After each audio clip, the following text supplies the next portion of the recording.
Market ખુલ્યા પહેલા જાણવું છે કે તમારી હોલ્ડ કરેલી કોલ કે પુટની પોઝિશનમાં કેટલો પ્રોફિટ હશે બીજા દિવસે જો ગેપ અપ કે ગેપ ડાઉન થાય તો એના માટે બહુ સિમ્પલ રસ્તો સેન્સિબલની અંદર જ આપેલો છે કે સેન્સિબલની સાઇટમાં જવાની આ ગ્રીક વ્યૂનો જે સાઈડમાં ઓપ્શન છે એની ઉપર ક્લિક કરો અને કસ્ટમાઇઝ કરવામાં તમારે શું કરવાનું છે કે બધા ફીચર્સ બંધ કરી દો, ખાલી ડેલ્ટા અને થીટા આ બે જ ઓન રાખો અને સાથે સાથે અહીંયા જો તમારે બંધ હોય તો એને ઓન કરી દો પર લોટ મલ્ટીપ્લાયરનું ફીચર, જેના લીધે તમને એક લોટે કેટલો પ્રોફિટ થશે કે કેટલો લોસ થાય ને કેટલો પ્રીમિયમ ડીકે થાય ત્રણેય કેલ્ક્યુલેશન તમને અહીંયા આપી દીધા છે આ લોકોએ.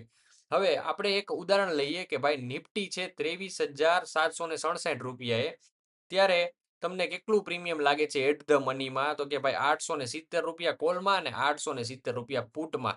તો બે બાજુ તમારે ફિક્સ ભાડું જેને કહેવાય પ્રીમિયમ ડી કે ઈ પે કરવું પડશે. હવે આપણે એવું કેલ્ક્યુલેશન મારીએ કે કાલે માર્કેટ ગેપ ડાઉન જ થશે 100 પોઈન્ટ, મારો વ્યૂ છે બેરીઝ, તો ઇન ધ મનીનો પુટ ઘરે લઈને આવેલો છો 24,000 નો સ્ટ્રાઇક પ્રાઇસનો 223 રૂપિયામાં કેટલા રૂપિયાનું રોકાણ થયું છે ભાઈ મારે? તો કે ઓલમોસ્ટ 14,000 રૂપિયાનું રોકાણ થયું છે એવું કેલ્ક્યુલેશન આપણે પકડીએ તો એક લોટે આપણે એમાં 728 રૂપિયાનું પ્રીમિયમ દેવાનું અને એક લોટે મતલબ કે 1 રૂપિયો નિફ્ટી પડે તો મને 47 રૂપિયા મળે. હવે આનું આખું કેલ્ક્યુલેશન તમને સમજાવું કઈ રીતે થાય.